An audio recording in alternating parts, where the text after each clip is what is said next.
Hello friends, I'm Ritika Soni, Assistant Professor of Mansa College of Education, Bhilai.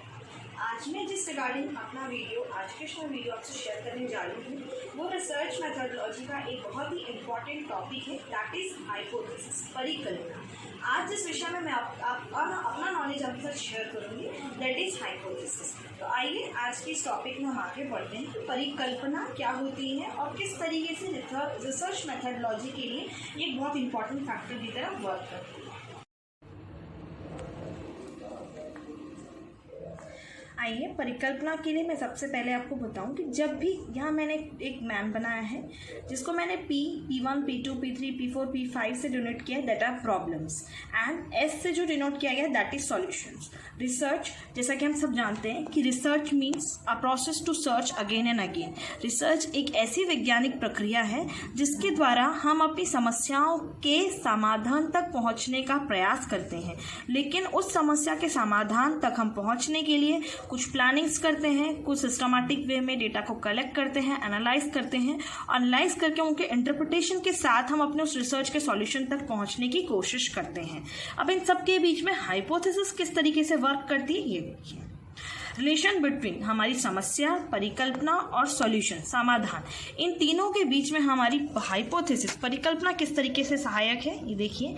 Problem, जब किसी व्यक्ति के सामने कोई समस्या उत्पन्न होती है कि कोई चीज़ के बारे में किसी समस्या क्या है, what, why, when, how, who, क्या, कैसे, क्यों, कब, किस तरीके से, इन सारी दिशाओं में जब व्यक्ति अपनी समस्या के बारे में सोचने लगता है तो उसके अंदर एक जिज्ञासा उत्पन्न होती है। उस जिज्ञासा के द्वारा वो अपनी समस्या के समाधान तक पहुंचने का प्रयास करता है, और वो जो जिज्ञासा होती है समस्या को समाधान करने की, वही हमारी परिकल्पना का निर्माण करती है, जनरेट्स हाइपोथेसिस।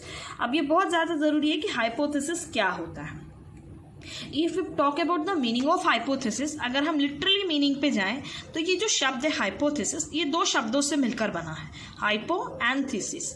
हाइपो का मतलब होता है टेंटेटिव और subject to the verification, and thesis means statement about solution of the problem. It means अगर इन दोनों शब्द को आपस में बाइंड करके हम हाइपोथेसिस की मीनिंग को देखें तो हम ये कह सकते हैं tentative statement about solution of the problem. आपकी समस्या के समाधान का एक अनुमानित स्टेटमेंट जो आप बना रहे हैं, that is your hypothesis.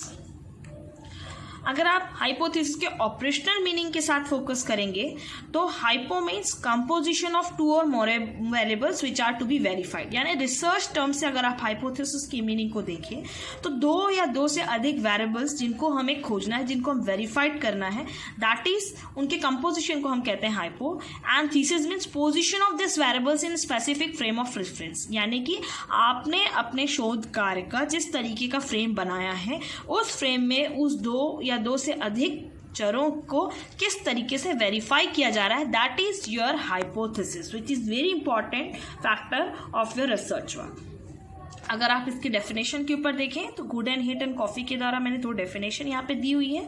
Coffee sets a hypothesis is an attempt at explanation a provisional supposition made in order to explain scientifically. Similar way में अगर गुड्स एंड हिट के बारे में सोचें तो हाइपोथेसिस क्या है जिसके बारे में हम जानना चाहते हैं, आगे जानना चाहते हैं। It is a proposition which can be put to a test to determine validity. It may be proved to be correct or incorrect. यानी गुड एंड हेट के अनुसार हमने जो भी परिकल्पना का निर्माण किया है वो सही या गलत हो सकती है, लेकिन हमारी समस्या का हमारे अनुसार, एक रिसर्चर के अनुसार, वह अनुमानित समाधान होता है। अगर हम इसके थ्योरेटिकल कॉन्सेप्ट्स में फोकस करेंगे तो ये दो लेवल्स पे वर्क करता है, एक एब्स्ट्रैक्ट लेवल और एम्पेरिकल लेवल। ये दोनों लेवल क्या होते हैं आइए मैं एक एग्जांपल के थ्रू आपको समझाती हूँ। सपोज एक्स एंड वाई दो कॉन्सेप्ट हैं, आप एक्स को मैंने इंटेलिजेंस मान लिया, वाई को मैंने हैप्पीनेस, यानी दो ऐसे वेरिएबल हैं जिनके बारे में मैं स्टडी करना चाह रही हूँ।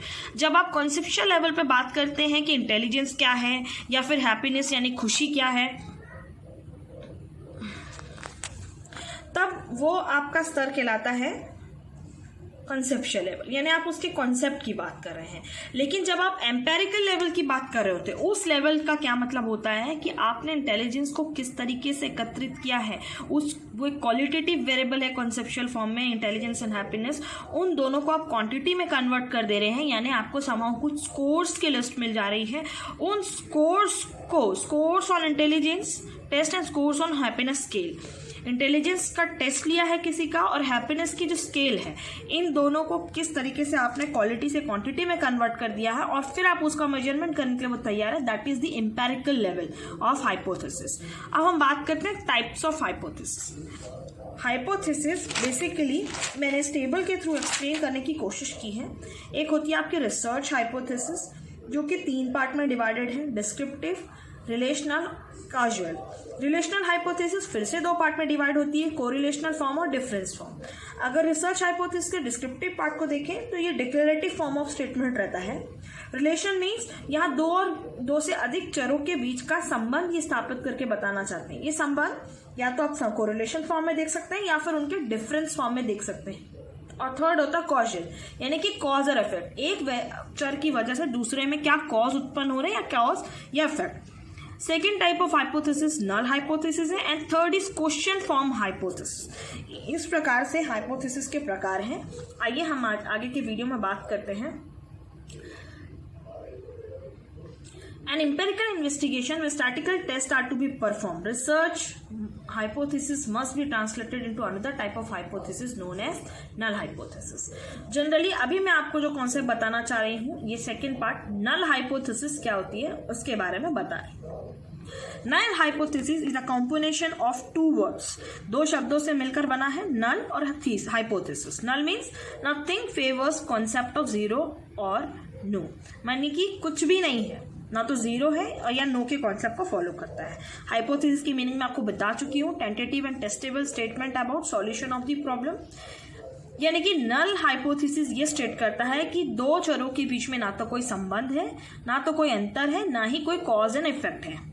ये एक स्टेट ऑफ निगेशन है ऑफ व्हाट एक्सपेरिमेंट एक्सेप्ट्स और प्रिडिक्ट, यानी कि यहाँ पे जो भी एक्सपेरिमेंटर कुछ एक्सपेक्ट कर रहा है या प्रिडिक्ट कर रहा है, ये उसका निगेशन करती है। यहाँ पे रिसर्चर ये शुरू से मानकर चलता है कि जो भी वो एक्सपेरिमेंटल ट्रीटमेंट से गुजर रहा है अपने 2 मीन को लेकर के, 2 पॉपुलेशन मीन को लेकर के, उसमें वो ये मान के चलता है कि उन दोनों पॉपुलेशन की मीन में कोई डिफरेंस नहीं है, यानी जो भी उसके 2 ग्रुप हैं उन 2 ग्रुप्स के मीन में कोई डिफरेंट नहीं निकल रहा है, ये वो मानकर प्रिडिक्ट करके चलता है null hypothesis.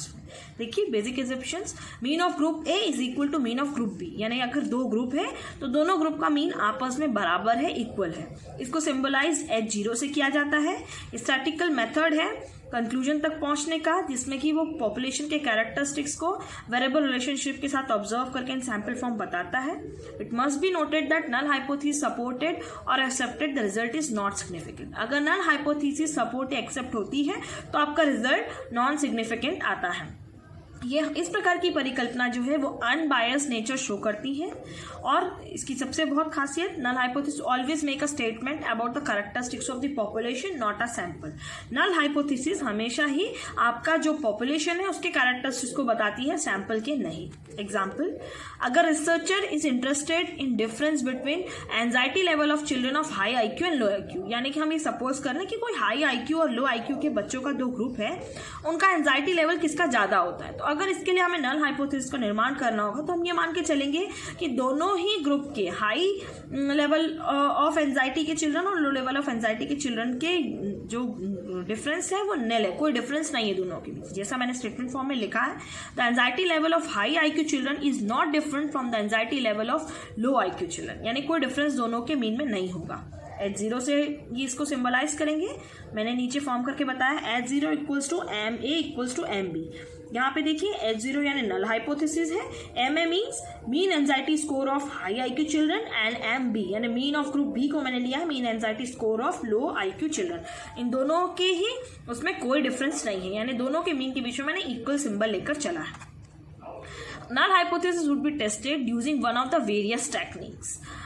When the study is completed, the empirical data indicates that difference between the sample group is large enough to be noted. अगर मान लीजिए आपकी रिजल्ट के बाद दोनों के मीन में एक लार्ज डिफरेंस देखने के लिए आता है, तब उस कंडीशन में आपने जो परिकल्पना लेकर चली थी कि दोनों के मीन में कोई डिफरेंस नहीं है, वो परिकल्पना रिजेक्ट हो जाती है.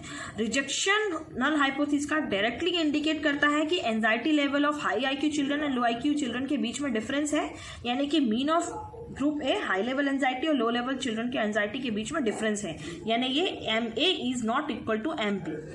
इस तरीके की कंडीशन जब आपकी नल हाइपोथेसिस रिजेक्ट हो जाती है तो ये अनदर फॉर्म ऑफ हाइपोथेसिस को बर्थ देती है, that is alternative hypothesis. Alternative hypothesis जिसे हम H1 से सिंबलाइज करते हैं, इसका मतलब ये होता है कि score of group 2 groups are not equal.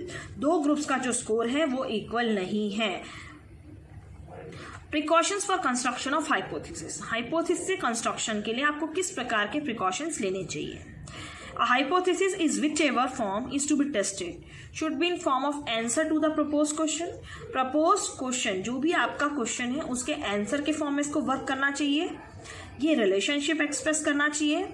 Be tested through empirical investigation के द्वारा ही इनकी जांच की जानी चाहिए, बहुत ही क्लियर और सिंपल टर्म्स में जिसमें इनकी मीनिंग बहुत क्लियरली इंटरप्रेट की जा सके, इस तरीके से इनको फॉर्म करना चाहिए. Be consistent with what is known and always keep in mind that hypothesis must be testable. आपने जो भी परिकल्पना बनाई है आप उनको टेस्ट कर सकें. अगर एट लास्ट हम इसको कंक्लूड करके देखें तो रिसर्च एक सिस्टमैटिक स्टेप बाय स्टेप प्रक्रिया है जिससे के द्वारा हम अपने समस्या के समाधान तक पहुंचने का प्रयास करते हैं. आप सिंपल शब्दों में कह सकते हैं कि हाइपोथेसिस एक ब्रिज की तरह एक्ट करती है आपके प्रॉब्लम और सॉल्यूशन के बीच में. Different type of hypothesis are discussed, focus mainly to the null hypothesis which is generally considered to be the best due to its unbiased nature. Different type of hypothesis यानी positive hypothesis भी आप, alternative hypothesis आप develop कर सकते हैं, लेकिन null hypothesis को best hypothesis इसलिए रिसर्चर टर्म से बताया जाता है क्योंकि ये अनबायस्ड नेचर शो करती है, यानी रिसर्चर पहले से अपने रिजल्ट को लेकर के किसी डायरेक्शन में बायस नहीं होता और वो ये मान के चलता है कि वो जिन 2 ग्रुप्स को लेकर रिसर्च कर रहा है वो दोनों ही ग्रुप्स इक्वलेंट है. Thank you.